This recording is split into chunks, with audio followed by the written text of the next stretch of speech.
I'll do my best. I'll respond to it. I think it's difficult to hinder progress when we're discussing the benefit of the majority to an inconvenience to the minority. So when you're going to put the freeway through and you've got a certain amount of minorities here that's just kind of standing in the way, let's just kind of move them as we do monopoly pieces. Part of that is life. And we love Portland. The minorities love Portland just as the majorities do. We all want safe communities, we want good schools, we all want the same things. How we get at it requires conversation. Break down the barriers, include them at the table, and then be genuine with what can be done and how we respond. And a wonderful example, if you're going to put the freeway through, you're going to displace all the churches, all the community hubs where they focus and center, then let's talk about where is a good place to put it and what's a good strategy for moving. Not just do it and shake a hand with one hand and another hand behind the back. That's how development happened here. There was always an agenda behind it, and there was not transparent conversation around it. We could have, if we would have gotten ahead of it, we'd be thinking, how are we going to set up supply and support businesses in the numbers out in Gresham and Troutdale and Fairview? How will we prepare the police department for the influx of new faces that they've not seen before? But we do it after the fact, and we respond to crime, we respond to unsafe community. So I think just inviting people to the table, things like that. So I think, again, what is fair? What is equitable?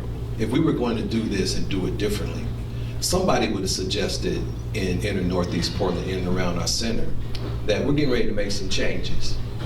Can we identify a number of African Americans who are from that particular area and bring them to the table and have a real conversation about how they can play?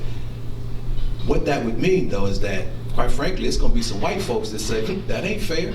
I ought to have the same right to go in here and develop or do whatever I want to do, and it would be unfair for you to give an unfair advantage to the folks of color, the African Americans or whatever, that are in that area. But I'm trying to raise my hand and say, but that's exactly what needs to happen.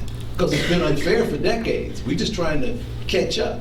In order to catch up, then you got to give us a leg up initially so that we can play. All of the development along interstate, all that development in and around our SEI Center, we didn't get to play in that very much. Not enough folks have the ability to jump in and compete at the levels that were required. Now, having said that, let me just say this one thing about, and I'm going to be transparent and tell my truth.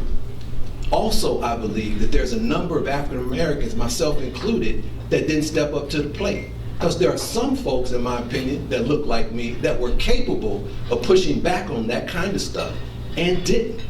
This continues because not enough of the right people pushes back, and you get a lot of folks of color who are very comfortable in where they're at and don't push back at the degree that they need to because they don't want to potentially jeopardize what they have gained. That's a part of the problem as well, and I want to own that as a Black American and say there's more that we ought to be doing at different points in time. It's looking beyond the usual suspects. The issues are so many and so broad, and we're running the field top notch. I wasn't even supposed to be here tonight, but my assistant said I was.